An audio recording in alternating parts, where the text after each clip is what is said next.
ଆଜି ମହାନୁଭବମାନେ ଯୋଉ ମଞ୍ଚରେ ଅଛନ୍ତି ସମସ୍ତେ ବଦ୍ଧପରିକର ଯେ ଆମେ ପ୍ରଥମେ ଏକ ହବା, ତାପରେ ଆମ ସଂସ୍କୃତିକୁ ଆମେ ବଞ୍ଚେଇ ରଖିବା। ଏକ ନହେଲେ, ଏକାଠି ନହେଲେ ତା ଗାଁରେ କହୁଛନ୍ତି ତାଙ୍କର କରୁଥାନ୍ତୁ ମୁଁ କରିବିନି, ତାଙ୍କ ସାଙ୍ଗରେ ମିଶିବିନି, ଏମିତି ଗୋଟେ ଭାବନା ଆସିଲେ ଆମେ ଜମା ଆଗକୁ ଯାଇପାରିବା ନାହିଁ। ତେଣୁ ଆମ ଭିତରେ ସେଇଟା ଏକତା ଭାବ ଆସିବା ଦରକାର। ପ୍ରତି କ୍ଷେତ୍ରରେ ପ୍ରତ୍ୟେକ ସମୟରେ ଏକତା ହିଁ ବଳ। ଆମ ପାଖରେ ସେ ଏକତାଟା ରହିଲେ ଆମେ ସବୁ କାମରେ ଜୟଯୁକ୍ତ ହେଇପାରିବା ନା, ନିଶ୍ଚିତ ଭାବରେ ପାରିବା। ତେଣୁ ଏକତା ଆମ ପାଖରେ ନିହାତି ଆସିବା ଦରକାର।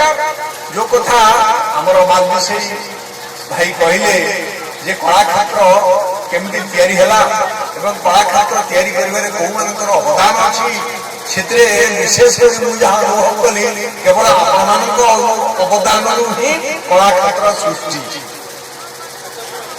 କାଳୀ ପୂଜାରେ ଗୋଟେ ଗାଁ ଦିବସ କରାଯିବ, ମୁଁ ଯୋଡି ହେଲି ତାଙ୍କ ସାଙ୍ଗରେ।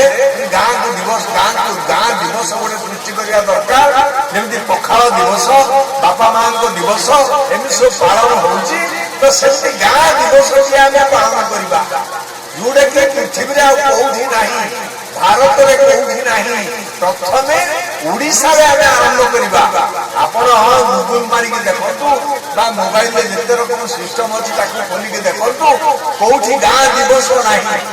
ତେଣୁ ଗାଁ ଦିବସଟି ଯଦି ଆମେ ପାଳନ କରିବା, ଗାଁର ମନୋଭାବ ଯଦି ଆମ ପାଖରେ ରହିବ, ତାହେଲେ ଆମେ ପୁଣି ଥରେ ସେଇ ଯୋଉ ଗଛ ପତ୍ର ନାହିଁ, ଟାଏ ଖରା, ତା ଭିତରେ କେମିତି କୁଆଡେ ଅକ୍ସିଜେନ ପଳେଇ ଯାଉଛି, ଆମେ ପାଉନାହାନ୍ତି, ଶ୍ୱାସରୁଦ୍ଧ ହେଇଯାଉଛନ୍ତି, ସେସବୁ ଆସ୍ତେ ଆସ୍ତେ ମଉଳିଯିବ।